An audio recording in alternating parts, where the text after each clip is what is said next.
So hi guys, welcome back to my YouTube channel. तो भाई आज का जो वीडियो आपके साइंस के कन्फ्यूज़न के ऊपर है। जिस तरीके से आपके कमेंट आ रहे थे कि साइंस बहुत कंफ्यूज कर रही है और क्वेश्चन उसके नहीं बन पा रहे हैं, तो एक फ्रेंड छोटी सी स्ट्रेटजी आपको बताता हूँ। अगर आपको इससे फ़ायदा हो तो प्लीज़ उसका अप्लाई करके देखिएगा। मैं जिस तरीके से पढ़ता हूँ फ्रेंड, आपको जस्ट शेयर कर रहा हूँ। ऐसा कोई है नहीं कि मैं आपको टीच कर रहा हूँ, जस्ट शेयर कर रहा हूँ फ्रेंड। अगर आपको अच्छा लगता है तो इनको अप्लाई किया करो। ऐसा नहीं कि भाई आप कमेंट करने लगते हो कि जस्ट मैं भी स्टडी करता हूँ, कोई मैं टीचर नहीं हूँ भाई कि आपको पढ़ा दूँ। तो नॉर्मल सी स्ट्रैटेजी आपको शेयर करता हूँ, जो मेरा एक्सपीरियंस रहता है, जिससे मुझे फ़ायदा मिलता है, आपको शेयर करता हूँ। तो आप लोगों को अगर पसंद आती होगी तो फ्रेंड को अप्लाई कीजिएगा, नहीं तो इग्नोर किया कीजिएगा। जस्ट नॉर्मल सा, जैसे कि फ्रेंड ये साइंस है, आप थोड़ा सा फोकस कीजिएगा 2 मिनट। ये साइंस है और साइंस का फ्रेंड ये सिलेबस है। आप फ्रेंड सिलेबस को कवर तो कर लिए होगे फ्रेंड अब तक। ये पूरा सिलेबस आपने कवर कर लिया होगा।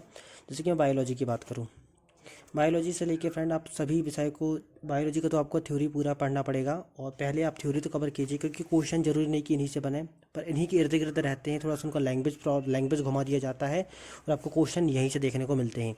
तो ये जो सबसे पहले ये कॉमन टॉपिक है, इनको आपको कवर करना पड़ेगा।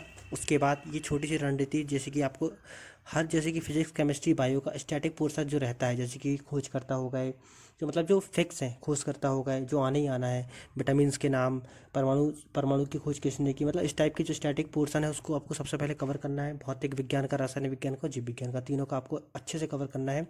उनको बार बार रिवाइज करना पड़ेगा, क्योंकि भाई एक बार में याद होता नहीं है, उनको कम से कम बार बार रिवाइज करना पड़ता है। जो क्योंकि साइंस की लैंग्वेज ही थोड़ी टेक्निकल टाइप की रहती है, एक बार में याद नहीं होती। और उनके जो वैज्ञानिक के नाम पूरे इंग्लिश में रहते तो आपको याद नहीं हो पाएंगे, तो उनको बार बार आप रिवाइज कीजिए।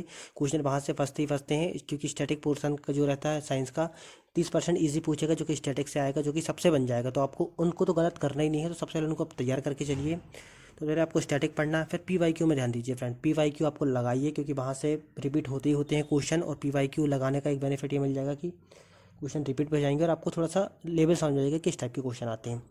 पीवाई के बाद फिर आप टेस्ट लगाइए। टेस्ट लगाने के बाद जो आप एनालिसिस करते हैं फ्रेंड, टेस्ट का एनालिसिस जिस तरीके से करते हैं आप, उनमें जो चारों ऑप्शन रहते हैं, उनको चारों का डिटेल देखा कीजिए आप। जैसे कि कोई भी क्वेश्चन है, उसके जो चारों चारों ऑप्शन आते हैं, उनकी एक एक का डिटेल आप बहुत अच्छे से देखा कीजिए और उनको याद करने की कोशिश किया कीजिए। मीन्स तुरंत याद, ये नहीं कि छोड़ दिया बाद में याद करने के लिए, तुरंत याद करने की कोशिश किया कीजिए। उनका आपको बाद में अगले टेस्ट में आपको फ़ायदा मिलेगा। उसके बाद क्वेश्चन प्रैक्टिस मतलब फ्रेंड आप ज़्यादा से ज़्यादा क्वेश्चन लगाइए। आप नेट से लगाइए, बुक से लगाइए, मतलब कोई भी टॉपिक आपने पढ़े, जैसे कि आपने पढ़ा, यहाँ पे पढ़ लिया आपने कोशिका आपने पढ़ लिया, जो कि बहुत इंपॉर्टेंट टॉपिक है। कोशिका आपने पढ़ लिया, अब कोशिका के आप कम से कम फ्रेंड 100 से 200 क्वेश्चन लगा लीजिए। मतलब हर तरीके से, इजी से लेके हार्ड से लेके, ये मत देखिए कि कौन सा एग्जाम में आ रहा है, सिर्फ कोशिका से जहाँ से आ रहा है आप लगाइए, बस कोशिका के क्वेश्चन होना चाहिए। तो इस तरीके से आपको क्वेश्चन का जो राउंड ऑफ रहता है, मतलब घुमाने का तरीका आपको पता चल जाएगा, क्वेश्चन इस तरीके से बन सकते हैं। तो क्वेश्चन लगाने के बाद फ्रेंड आप सिलेबस, इसको मैंने पहले ही बता दिया कि सिलेबस आपको कंप्लीट करना है।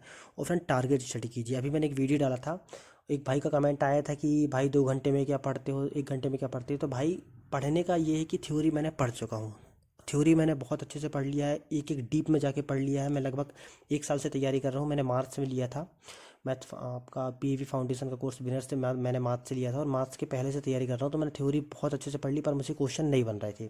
और क्वेश्चन नहीं बनने का एक ही वो है कि मैंने प्रैक्टिस मतलब उतनी खास नहीं की थी। अब मुझे सिर्फ प्रैक्टिस करना है, इसलिए मैं 2 घंटे में 200 क्वेश्चन आराम से लगा लेता हूँ, 2 250 300 क्वेश्चन। तो वो जो मेरी टारगेट, जो मेरी स्टडी है फ्रेंड, मतलब स्टडी जो मेरी टारगेट चलती है वो क्वेश्चन टेस्ट के ऊपर चलती है। अभी मैं सिर्फ टेस्ट लगा रहा हूँ, ज़्यादातर थ्योरी में कम थोड़ा फोकस कर रहा हूँ। तो वो ऐसा रहता है। अगर आप अपने हिसाब से, वही बोलता हूँ मैं कि आप अपनी स्ट्रेटजी बनाइए, जस्ट में से आइडिया लेके कि आप इस तरीके से पढ़ना है आपको।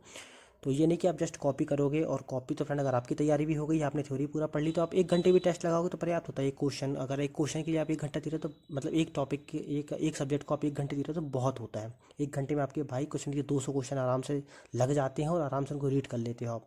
तो इस तरीके से आप एक बार पढ़ के देखिए। मैं इसमें मेन फोकस क्या था आपका, स्टैटिक पोर्शन आपको सबसे पहले करना है, क्योंकि यहाँ से क्वेश्चन दिखते हैं और जब क्वेश्चन पेपर में आते तो आप गलत करके आ जाते हो।